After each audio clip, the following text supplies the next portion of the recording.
Dasar-dasar Kekristenan. Yunus Ciptawilangga, MBA.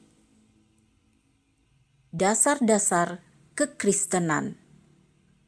Manusia adalah makhluk sosial. Sebagai makhluk sosial, pada umumnya kita akan berinteraksi dengan sesama manusia. Selain itu, kita juga adalah makhluk ciptaan Tuhan. Sebagai makhluk ciptaan, kita pasti memiliki hubungan atau relasi dengan Sang Pencipta. Dalam iman Kristen, manusia diciptakan menurut gambar dan rupa Allah. Kitab Kejadian bab 1 ayat 26 sampai 27.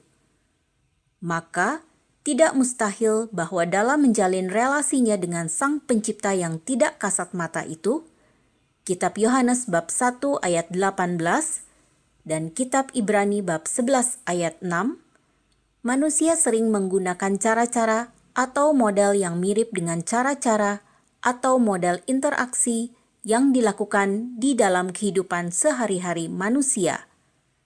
Misalnya, dengan mengedepankan dan membangun kepercayaan atau trust, menyempatkan atau menyediakan waktu untuk bersama, mengembangkan rasa cinta kasih, rasa hormat, dan lainnya. Saling membandingkan iman. Sadar atau tidak, kadangkala kita suka memperbandingkan atau membanding-bandingkan antara kita dengan sesama kita lainnya atau antara anak kita dengan anak lainnya. Misalnya dalam perkembangan fisiknya. Wah, anak saya sudah bisa berjalan, anak lain kelihatannya belum ya. Ketika anak kita sudah mulai bersekolah, kita juga membandingkan perkembangan fisiknya dengan anak-anak yang lain. Yang mana lebih tinggi, mungkin kadang-kadang menilai siapa yang lebih ganteng. Kita juga membandingkan kepintaran anak kita dibandingkan dengan anak lain dan hal-hal lainnya. Sebenarnya kita bukan hanya suka membandingkan anak dan anggota keluarga kita, tapi kita juga suka membandingkan diri kita dengan orang lain. Demikian juga di gereja, kadang kita suka membandingkan iman kita dengan iman orang lain. Ketika kita bertemu dengan teman kita dan melihat dia aktif di gereja, maka kita merasa bahwa imannya lebih baik. Ketika melihat jemaat yang sudah bisa mempersembahkan persembahan pujian solo, apalagi jika suaranya bagus, maka kita menganggap bahwa jemaat tersebut bukan hanya imannya baik, tapi juga diberkati Tuhan dengan talenta khusus. Jika melihat seorang guru sekolah minggu, maka dalam hati kita berkata, wah, hebat orang itu, imannya sudah jauh lebih maju lagi. Kita juga salut dengan orang-orang yang rajin menginjili, karena imannya yang luar biasa. Dan kalau melihat orang yang sudah mampu berkhotbah, maka kita menganggap imannya sudah top. Apalagi kalau sudah bisa berkhotbah di depan jemaat yang cukup besar, maka imannya sudah top banget. Apa yang menjadi penilaian atau anggapan kita seperti diungkapkan di atas, yaitu dengan menganggap orang lain lebih baik yang didasarkan hanya pada penglihatan kita semata itu, tidaklah sepenuhnya keliru. Kalau boleh penulis bandingkan, barangkali keadaan itu dapat diumpamakan dengan wujud dan tampilan dari sebuah bangunan rumah. Maksudnya, sebuah bangunan rumah selain ada yang tampilannya terlihat bagus atau kurang bagus, ada juga yang terlihat mewah atau sederhana. Semua itu hanyalah merupakan tampilan luar saja, padahal ada hal lain yang lebih penting yang seharusnya lebih mendapatkan perhatian khusus, yaitu fondasinya. Demikian juga apabila kita membicarakan tentang hal iman, ada hal penting yang harus lebih disoroti, yaitu dasar dari iman tersebut. Mengapa dasar rumah atau dasar iman itu begitu penting? Karena sesungguhnya fondasilah yang menopang rumah tersebut. Jika dasar atau fondasi rumah itu tidak kokoh, maka rumah itu sangat mudah rubuh. Begitu juga dengan iman. Kadang kita suka mendengar aktivis yang luar biasa rajin dan dipakai Tuhan, tiba-tiba ia mundur dan menghilang. Ia tidak aktif lagi, bahkan beberapa ada yang sampai berpindah keyakinan. Mengapa bisa terjadi seperti itu? Dasar iman. Sebenarnya kalau kita perhatikan, kejadian-kejadian yang telah kita bicarakan di atas tadi adalah akibat dari rapuhnya atau kurang kuatnya dasar iman mereka. Tampilan aktivitasnya mungkin baik, tapi dasar imannya kurang kuat. Oleh sebab itu, dasar iman adalah sesuatu yang sangat penting untuk kita fahami dan miliki. Memang ada banyak hal penting dan mendasar dalam keimanan Kristen. Tetapi penulis hanya akan membahas hal yang dianggap penting saja. Dasar pertama, Yesus adalah Mesias. Hal ini antara lain tercatat di kitab Matius bab 16 ayat 13 sampai 20. Bab 16 ayat 13. Setelah Yesus tiba di daerah Kaisarea Filipi, ia bertanya kepada murid-muridnya. Kata orang, siapakah anak manusia itu? Bab 16 ayat 14. Jawab mereka, ada yang mengatakan Yohanes Pembaptis, ada juga yang mengatakan Elia, dan ada pula yang mengatakan Yeremia atau salah seorang dari para nabi. Bab 16 ayat 15. Lalu Yesus bertanya kepada mereka, tetapi apa katamu? Siapakah aku ini? Bab 16 ayat 16. Maka jawab Simon Petrus, engkau adalah Mesias, anak Allah yang hidup. Bab 16 ayat 17. Kata Yesus kepadanya, berbahagialah engkau Simon bin Yunus, sebab bukan manusia yang menyatakan itu kepadamu, melainkan Bapa-Ku yang di sorga. Bab 16 ayat 18. Dan aku pun berkata kepadamu, engkau adalah Petrus, dan di atas batu karang ini aku akan mendirikan jemaatku, dan Allah maut tidak akan menguasainya. Bab 16 ayat 19. Kepadamu akan kuberikan kunci kerajaan sorga. Apa yang kau ikat di dunia ini akan terikat di sorga, dan apa yang kau lepaskan di dunia ini akan terlepas di sorga. Bab 16 ayat 20. Lalu Yesus melarang murid-muridnya supaya jangan memberitahukan kepada siapapun bahwa ia Mesias.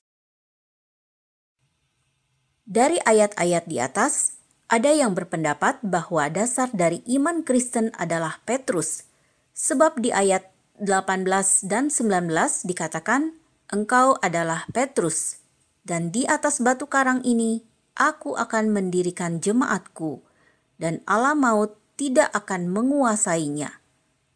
Ayat 19. Kepadamu akan kuberikan kunci kerajaan sorga. Apa yang kau ikat di dunia ini akan terikat di sorga, dan apa yang kau lepaskan di dunia ini akan terlepas di sorga. Mungkinkah dasar iman Kristen atau dasar dari jemaat didirikan di atas dasar manusia? Itu tidak mungkin, karena di kitab Yeremia bab 17 ayat 5 dikatakan, beginilah firman Tuhan, terkutuklah orang yang mengandalkan manusia, yang mengandalkan kekuatannya sendiri, dan yang hatinya menjauh daripada Tuhan. Sehingga kalau jemaat didasarkan atas manusia, tentu sangat bertentangan dengan ayat tersebut. Terlebih Alkitab mencatat bahwa Petrus adalah salah seorang muridnya yang menyangkal Yesus sampai 3 kali. Lihat kitab Matius bab 26 ayat 30 sampai 35, 69 sampai 75. Bahkan sesudahnya pun Paulus pernah menegur Petrus karena Paulus melihat bahwa kelakuan Petrus tidak sesuai dengan kebenaran Injil, yaitu seperti orang yang munafik. Lihat kitab Galatia bab 2 ayat 11 sampai 14. Oleh karena itu, dasar iman Kristen atau dasar jemaat itu tidak mungkin didasarkan atas Petrus yang adalah seorang manusia biasa. Penggunaan nama sebagai lambang. Kitab Matius bab 16 ayat 18 mengatakan, "Engkau adalah Petrus, dan di atas batu karang ini aku akan mendirikan jemaatku."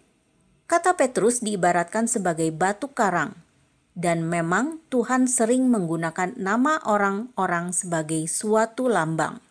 Misalnya di kitab Hosea bab 1 ayat 6. Lalu perempuan itu mengandung lagi dan melahirkan seorang anak perempuan. Berfirmanlah Tuhan kepada Hosea, "Berilah nama Lo-ruhama kepada anak itu, sebab aku tidak akan menyayangi lagi kaum Israel, dan sama sekali tidak akan mengampuni mereka."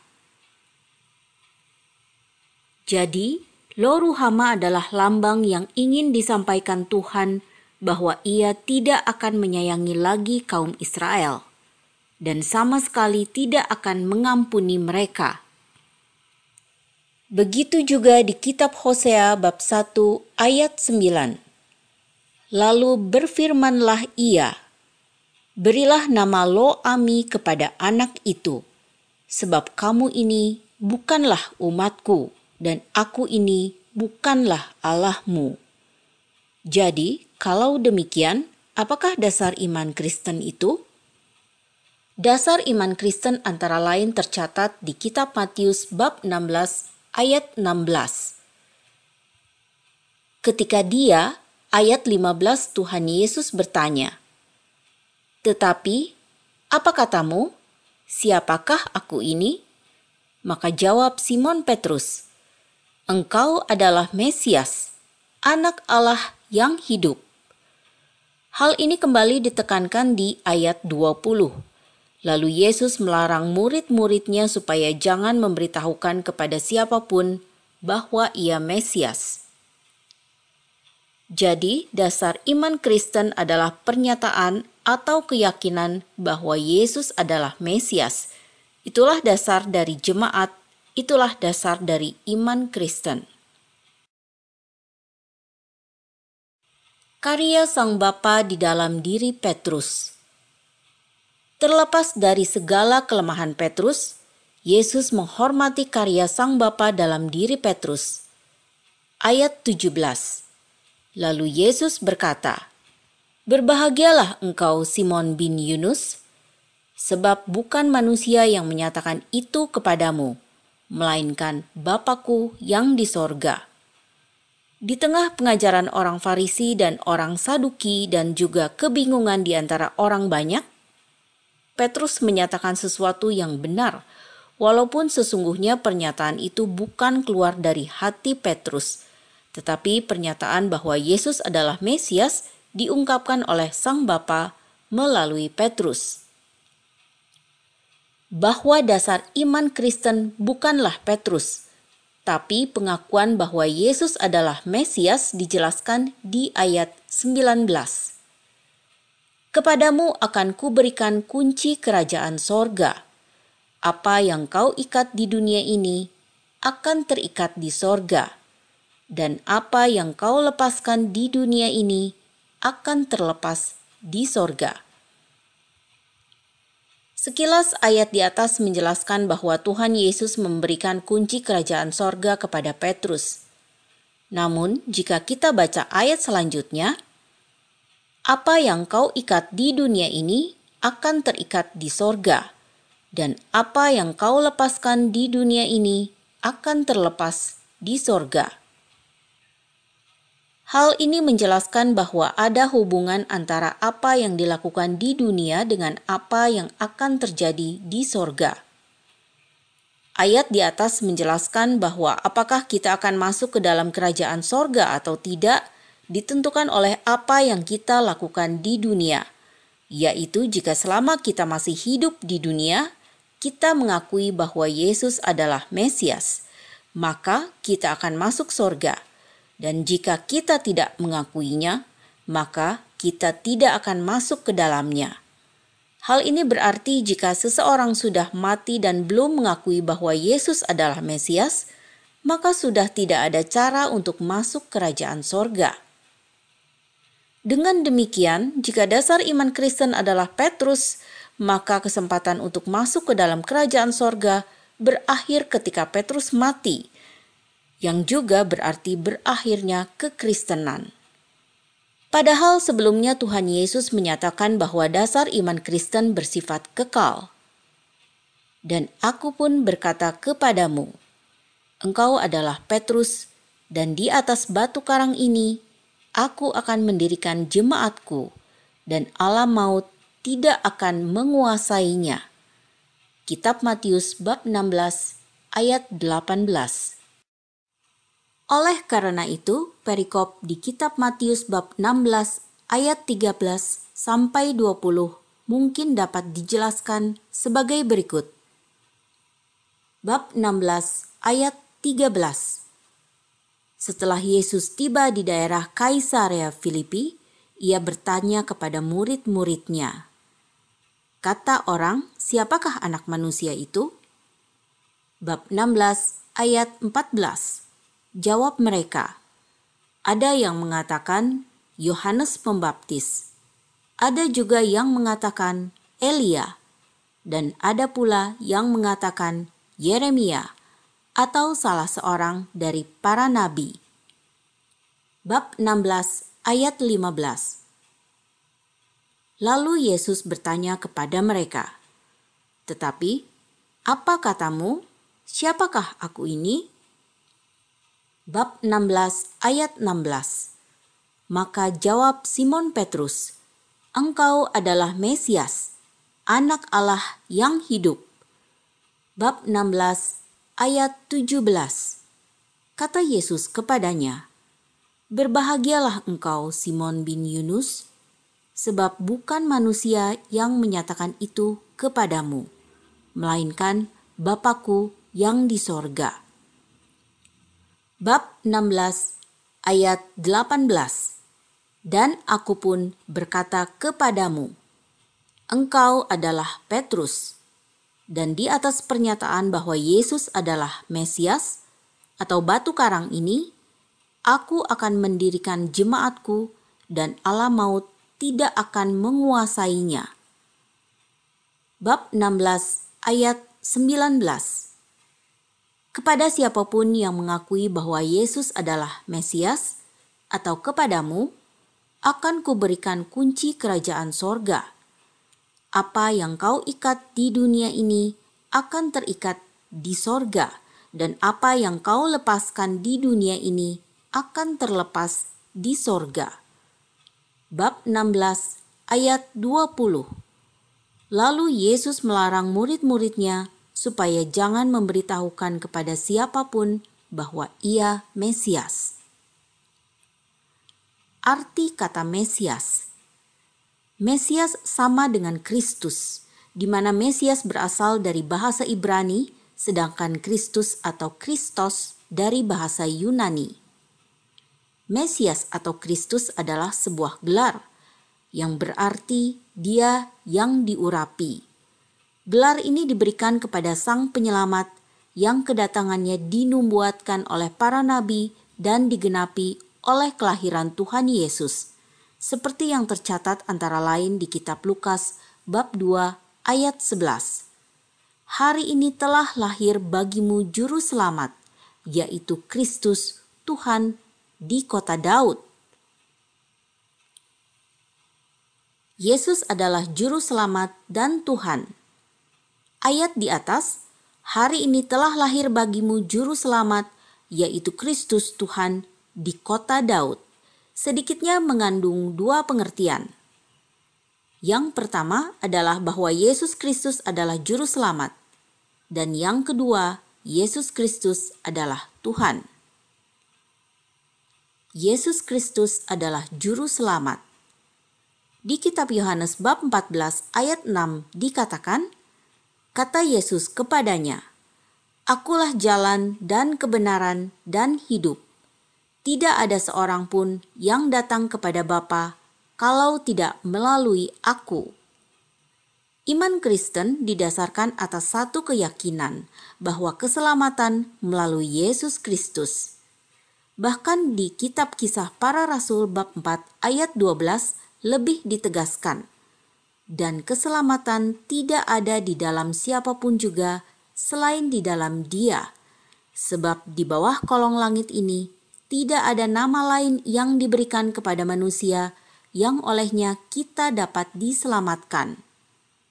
Bahwa satu-satunya jalan menuju keselamatan adalah hanya melalui Yesus Kristus.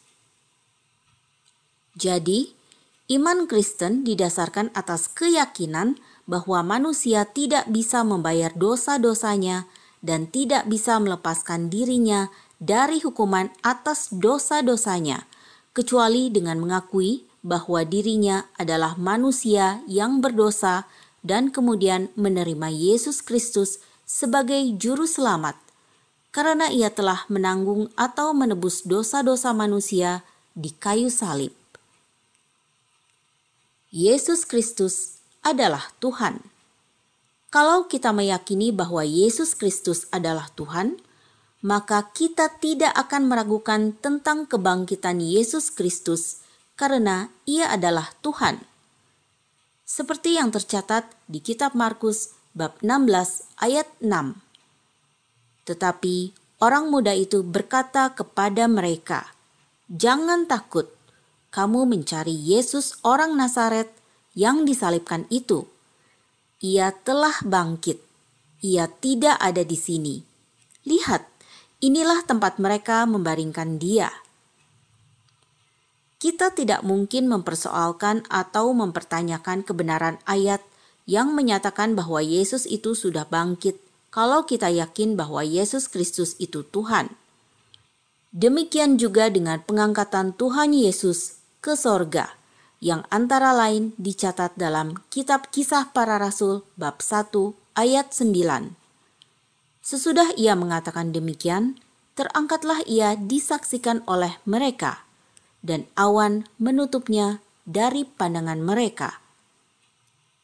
Kita tidak akan mempertanyakan, tidak akan meragukan. Sebab itu, kalau ada orang Kristen yang masih ragu-ragu tentang kebangkitan Tuhan Yesus dan masih ragu-ragu tentang pengangkatan Tuhan Yesus, sebenarnya mereka itu bukan ragu tentang kebangkitannya, tetapi mereka itu tidak percaya bahwa Yesus Kristus adalah Tuhan.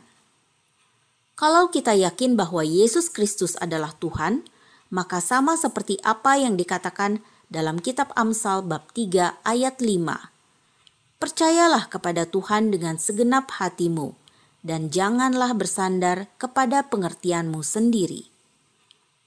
Kita pasti akan percaya pada Yesus Kristus dengan segenap hati karena kita yakin Yesus Kristus itu Tuhan, dan kita akan benar-benar dengan sepenuhnya percaya. Kita pun tidak akan mengandalkan manusia, karena sehebat-hebatnya manusia tidak mungkin bisa melebihi Tuhan. Kita pun tidak akan mengandalkan kekuatan kita, karena sama, kekuatan kita pun begitu lemah. Dan kita pasti akan selalu dekat pada Tuhan, karena kita yakin bahwa Yesus Kristus adalah Tuhan. Iman dan doa, dan kita akan menjadi orang yang diberkati karena kita mengandalkan Tuhan dan menaruh harapan padanya. Kitab Yeremia bab 17. Diberkatilah orang yang mengandalkan Tuhan, yang menaruh harapannya pada Tuhan. Sebab jika kita yakin bahwa Yesus Kristus adalah Tuhan, maka kita pasti akan rajin beribadah kepada Dia. Kita akan selalu berusaha dekat kepada Tuhan, dan kita akan selalu berdoa menyerahkan segala rencana kita kepada Tuhan. Selanjutnya, jika kita meyakini bahwa Yesus Kristus adalah Tuhan, maka kita akan dibaptis, seperti yang dicatat di kitab Roma bab 10 ayat 9. Sebab jika kamu mengaku dengan mulutmu bahwa Yesus adalah Tuhan dan percaya dalam hatimu bahwa Allah telah membangkitkan Dia dari antara orang mati, maka kamu akan diselamatkan. Dan kitab Matius bab 28 ayat 19. Karena itu pergilah, jadikanlah semua bangsa muridku, dan baptislah mereka dalam nama Bapa dan Anak dan Roh Kudus. Ayat 20. Dan ajarlah mereka melakukan segala sesuatu yang telah kuperintahkan kepadamu. Dan ketahuilah, aku menyertai kamu senantiasa sampai kepada akhir zaman. Sadar dan mengerti. Ayat di kitab Roma bab 10 ayat 9 sedikitnya menyiratkan dua hal. Yang pertama ialah, jika kamu mengaku dengan mulutmu bahwa Yesus adalah Tuhan. Kata mengaku di sini mengandung pengertian dengan sadar, artinya dengan suatu kesadaran. Karena hanya dengan suatu kesadaran kita bisa mengakui sesuatu. Yang kedua, dan percaya dalam hatimu bahwa Allah telah membangkitkan Dia dari antara orang mati, maka kamu akan diselamatkan. Kata percaya di sini mengandung pemahaman bahwa kita mengerti, karena kita tidak bisa mempercayai sesuatu yang tidak kita mengerti. Walaupun mungkin kita tidak mengerti secara keseluruhan, tetapi minimal kita memahaminya sedikit. Seperti cucu penulis yang bertanya, kalau bumi dan matahari, besar mana? Penulis katakan, matahari. Tapi kok kelihatannya kecil imbuhnya? Akhirnya penulis memegang sebuah buku dan bergerak mundur dan semakin mundur. Kamu lihat, semakin kecil tidak? Ya, makin kecil katanya. Matahari kelihatan kecil karena jauh. Walaupun ia tidak mengerti seutuhnya, minimal ada sedikit pemahaman. Barulah cucu penulis bisa percaya. Hal ini mengapa perlu disampaikan? Karena kita sebagai umat Kristen perlu melakukan introspeksi dalam diri kita. Artinya, pernahkah dalam hidup kita dengan sadar dan mengerti menerima Yesus Kristus sebagai Tuhan dan Juru Selamat? Jadi, bisa saja kita pernah dan sudah dibaptis ketika remaja. Bahkan ada beberapa yang ketika kecil sudah dibaptis anak. Ketika kecil pasti kita tidak mengerti. Ketika remaja pun apakah ketika itu kita dengan sadar dan mengerti kalau kita sudah menerima Yesus Kristus sebagai Tuhan dan Juru Selamat? Seandainya tidak, maka kita sebenarnya mungkin belum menerima Yesus Kristus sebagai Tuhan dan Juru Selamat. Dan jika kita di posisi seperti itu, maka saat ini kita perlu menerima Yesus Kristus sebagai Tuhan dan Juru Selamat dengan satu kesadaran dan dengan suatu pemahaman. Dasar kedua, Alkitab adalah firman Allah. Dasar kekristenan yang kedua adalah keyakinan bahwa Alkitab adalah firman Allah. Alkitab ditulis dalam kurun waktu lebih dari 1600 tahun oleh 40 penulis yang berbeda. Namun demikian, semua isinya tidak ada yang saling bertentangan. Semuanya saling mengisi dan menjelaskan. Itu sebabnya ada beberapa orang yang bertanya kepada penulis, mengapa bisa menulis buku padahal belum pernah belajar di sekolah teologi? Penulis bisa. Pertama, karena kemurahan Tuhan, dan selanjutnya karena jika penulis ingin mengerti suatu kata atau frasa tertentu, maka penulis tinggal search kata tersebut di Alkitab, dan biasanya cukup banyak ayat-ayat yang menjelaskan kata atau frasa tersebut.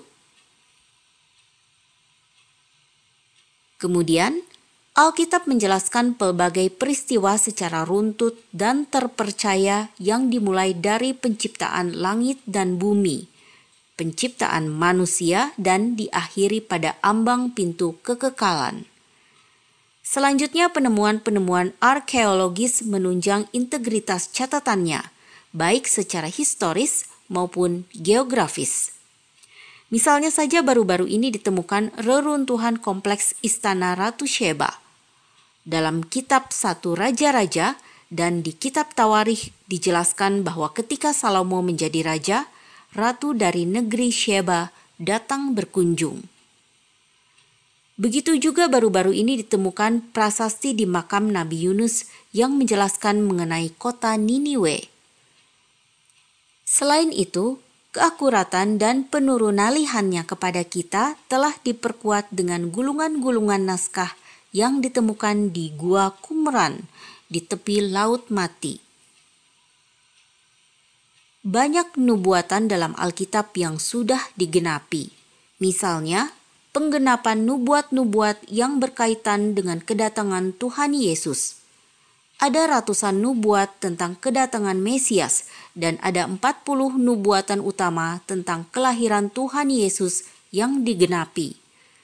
Tetapi yang terutama dari keseluruhannya ialah bahwa seluruh isi Alkitab adalah benar. Jadi, bukan hanya secara historisnya betul, tapi isinya, yaitu ayat-ayatnya, benar-benar tepat. Dari sejak dulu, penulis adalah tipe orang yang mempunyai perhatian lebih terhadap keluarga. Itu sebabnya penulis banyak membaca dan menghadiri seminar mengenai membina keluarga dan kemudian mencoba mempraktekannya.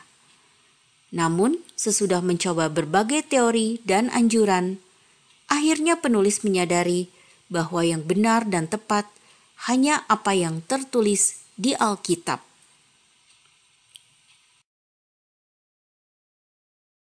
Bayi versus orang dewasa.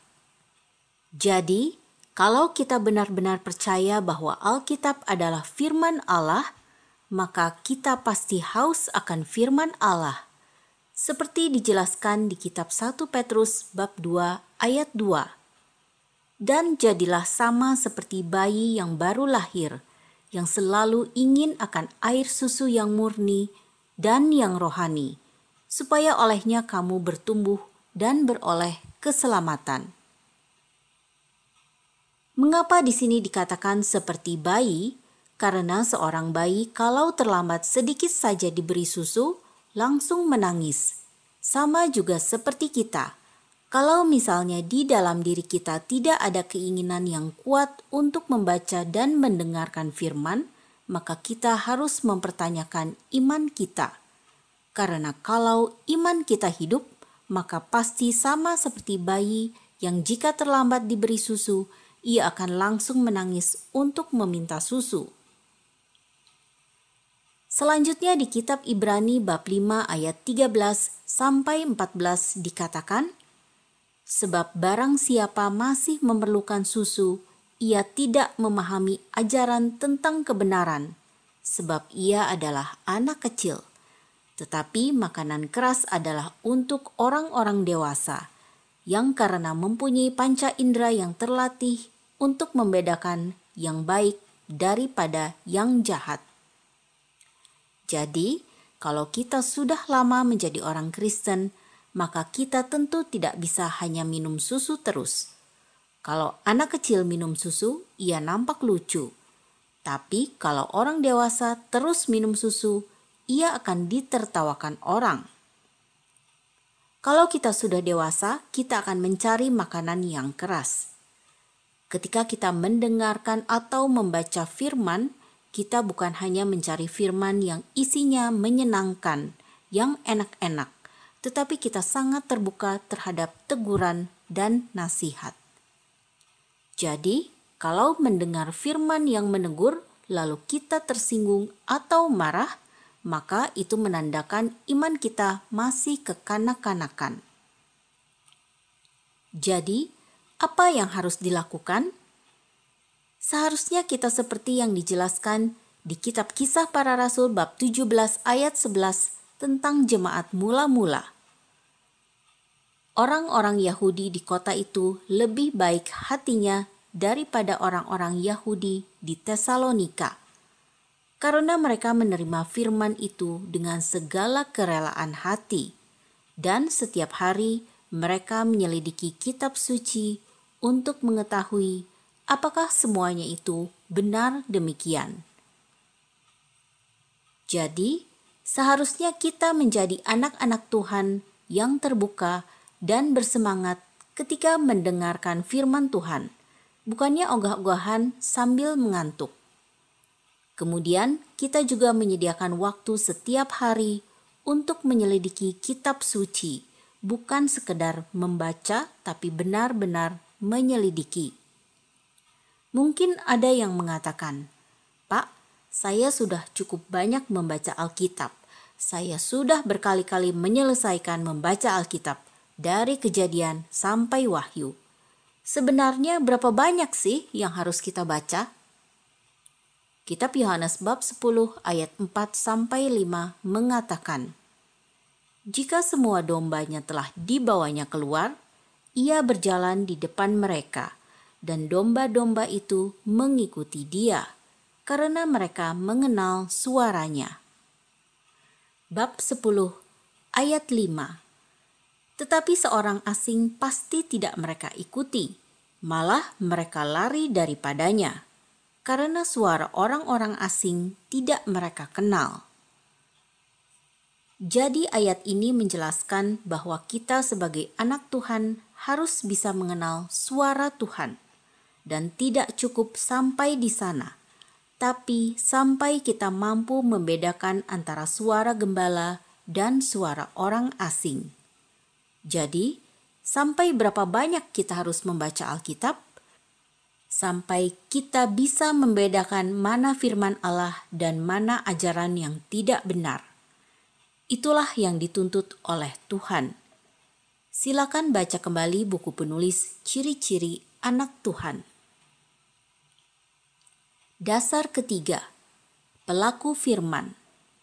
Dasar kekristenan yang ketiga antara lain dijelaskan di kitab Lukas bab 6 ayat 47 sampai 49.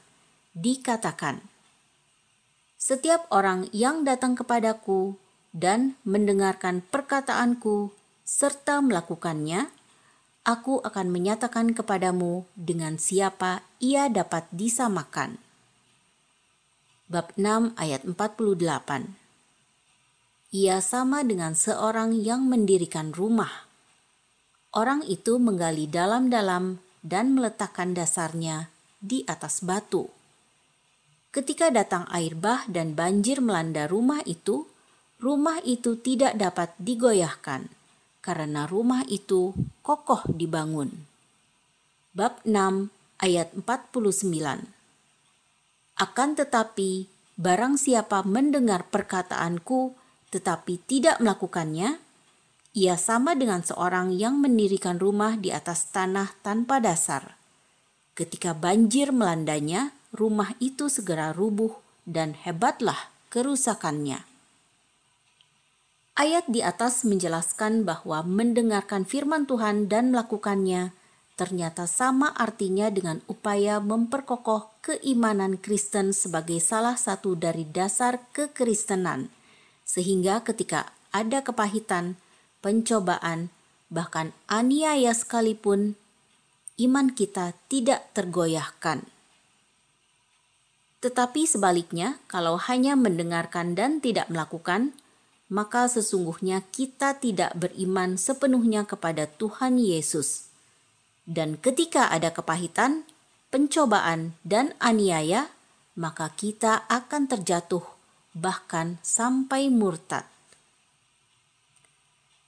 Kalau kita lihat di sejarah, pada tanggal 1 November 1755, Lisabon, ibu kota Portugal, terkena gempa dengan skala 8 sampai 9 skala Richter, dan terjadi tsunami yang dahsyat, di mana akibat gempa dan tsunami ini 80% bangunan di kota Lisabon hancur dan 20% sisanya mengalami kerusakan yang cukup berat. Dan jika kita perhatikan, dari sekian bangunan yang tidak hancur, ada satu bangunan, yaitu Penna National Palace, relatif utuh. Semua bagian bangunannya utuh, tidak ada yang berubah sedikit pun, kecuali ada satu menara jam atau clock tower yang runtuh. Mengapa bangunan ini bisa tetap utuh bahkan sampai sekarang? Karena bangunan ini dibangun di atas bukit batu granit. Barangkali bangunan ini menggambarkan apa yang disampaikan Tuhan Yesus, di mana ketika sebuah rumah dibangun di atas batu, maka walaupun ada air bah, ada banjir, rumah tersebut tidak goyah. Begitu juga ketika kita menjadi pendengar dan pelaku firman, maka hal itu menunjukkan bahwa kita adalah orang-orang yang membangun atau mendirikan keimanan Kristennya di atas dasar Yesus Kristus yang adalah batu karang yang teguh. Sebaliknya 80% rumah yang roboh itu dapat diumpamakan sebagai rumah-rumah yang dibangun tanpa dasar. Pengalaman pribadi kita dengan Tuhan. Mengapa mendengarkan dan melakukan firman bisa memperkokoh iman kita? Karena iman kita harus didasarkan atas pengalaman pribadi kita dengan Tuhan. Hal ini sama dengan apa yang dialami oleh Ayub.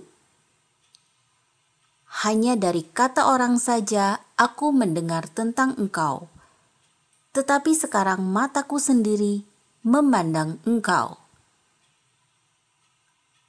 Bab 42 ayat 6. Oleh sebab itu, aku mencabut perkataanku, dan dengan menyesal aku duduk dalam debu dan abu. Kitab Ayub bab 42 ayat 5-6. Jadi iman Kristen tidak cukup dibangun atas dasar kita hanya mendengar. Misalnya, saya mendengar kesaksian si A. Ia ditolong Tuhan. Saya mendengar kesaksian si B. Ia disembuhkan. Saya mendengar kesaksian si C. Masalahnya diselesaikan Tuhan. Itu tidak cukup. Kita harus memiliki pengalaman kita sendiri dengan Tuhan. Kita merasakan sendiri kuasa Tuhan terjadi dalam hidup kita. Kita merasakan sendiri kehadiran Tuhan dalam kehidupan kita. Karena pengalaman pribadi dengan Tuhan inilah yang akan menjadi dasar yang kuat dari iman kita. Hal yang sama juga yang terjadi kepada orang-orang di Samaria, yang di kitab Yohanes bab 4 ayat 42 dikatakan, dan mereka berkata kepada perempuan itu, "Kami percaya, tetapi bukan lagi karena apa yang kau katakan, sebab kami sendiri telah mendengar dia dan kami tahu bahwa dialah benar-benar juru selamat dunia." Jadi, dasar iman kita itu haruslah pada pengalaman kita sendiri bersama dengan Tuhan, seperti yang dialami orang-orang Samaria ini yang bisa mendengar dan melihat, sehingga mereka tahu bahwa Tuhan Yesus adalah Sang Juru Selamat, karena Tuhan Yesus tinggal bersama mereka. Ketika orang-orang Samaria itu sampai kepada Yesus, mereka meminta kepadanya supaya ia tinggal pada mereka. Dan ia pun tinggal di situ 2 hari lamanya. Kitab Yohanes bab 4 ayat 40. Pengalaman pribadi dengan Tuhan inilah sebenarnya yang akan menjadi dasar yang kuat bagi iman kita. Kesaksian. Penulis memiliki seorang menantu laki-laki yang memiliki usaha grosir alat-alat listrik, dan kami sangat dekat. Walaupun demikian, penulis tidak mau ikut campur masalah keuangannya. Penulis pernah menyampaikan kepadanya mengenai persepuluhan, tapi penulis tidak pernah mau memaksakannya karena itu adalah urusan uangnya. Penulis beberapa kali mengimbau sampai akhirnya ia bersedia melakukannya. Penulis ingat, akhir bulan Februari 2018 yang lalu, ketika penulis bertemu, tiba-tiba ia berkata, "Pih, Tuhan itu dahsyat ya." Penulis bertanya, "Mengapa?" Ia menjelaskan bahwa beberapa hari yang lalu, ia dan anak penulis menghitung posisi keuangannya di akhir 2017 dan membandingkan dengan posisi di akhir 2016. Ia kaget karena uangnya ternyata lebihnya besar sekali. Penulis memang sering diajak diskusi mengenai usaha mereka. "Pih, omset kita sebulan kan segini, keuntungan kita sekian persen, biaya kita itu sekian. Jadi tiap bulan kita punya keuntungan sekian. Jadi kalau setahun X rupiah, tapi lebihnya itu jauh sekali, Pap." Aku juga bingung dari mana datangnya uang sebesar itu. Bahkan jika keuntungan kita 2 kali lipat pun menjadi 2 kali. Kelebihan masih sangat besar sekali karena selisih uang kita dibandingkan dengan tahun lalu itu 5 kali. Dan mereka suami istri sampai hari ini tidak paham dari mana datangnya uang 5 kali tersebut. Kalau penulis sendiri tidak heran, karena dalam hidupnya penulis pernah persepuluhan, terus berhenti, persepuluhan lagi, berhenti lagi, persepuluhan lagi, sampai sekarang. Penulis juga tidak ingat mengapa dulu penulis berhenti, tapi dengan berhenti kemudian melakukan lagi, penulis bisa merasakan perbedaan antara ketika memberikan persepuluhan dengan ketika tidak memberikan persepuluhan. Penulis termasuk orang yang banyak mengajak dan mengimbau kepada keluarga, teman, dan jemaat untuk melakukan persepuluhan. Untuk apa? Bukan semata-mata supaya bisa mendapatkan lebih banyak uang. Bukan. Tapi supaya kita bisa melihat kedahsyatan Tuhan. Kalau kita sakit, kemudian berdoa dan sembuh, kita bisa banyak berargumen. Ya sembuhlah, karena dokternya hebat. Atau dunia kedokteran memang sudah maju. Atau obatnya manjur. Atau penyakitnya juga tidak parah-parah amat. Tapi kalau persepuluhan tidak akan banyak argumen dan perdebatan. Mengapa? Karena ilmu ekonomi mengajarkan kalau ingin punya lebih banyak uang, maka kurangilah pengeluaran. Tapi Tuhan berkata, berilah, maka kamu akan memperoleh lebih, dan bukan sekedar lebih, tapi Tuhan berjanji akan memberi kelimpahan dengan membuka tingkap-tingkap langit bagi kita. Kitab Maleakhi bab 3 ayat 10. Bawalah seluruh persembahan persepuluhan itu ke dalam rumah perbendaharaan, supaya ada makanan di rumahku. Ujilah aku, firman Tuhan semesta alam. Apakah aku tidak membukakan tingkap-tingkap langit untukmu dan mencurahkan berkat kepadamu sampai berkelimpahan?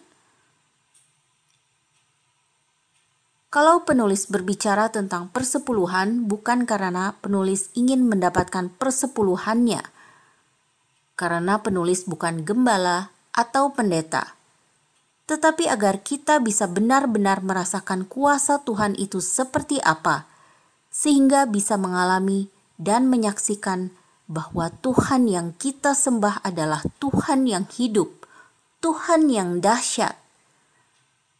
Oleh karena itu, mari kita menjadi pelaku firman, bukan sekedar pendengar saja, agar kita memiliki dasar keimanan Kristen yang nyata, atau yang dalam bahasa Alkitab dikatakan sebagai iman yang hidup, dan tidak sebaliknya, sebagai iman yang mati, yaitu jika kita hanya menjadi pendengar saja. Kitab Yakobus bab 2 ayat 26. Sebab seperti tubuh tanpa roh adalah mati, demikian jugalah iman tanpa perbuatan-perbuatan adalah mati.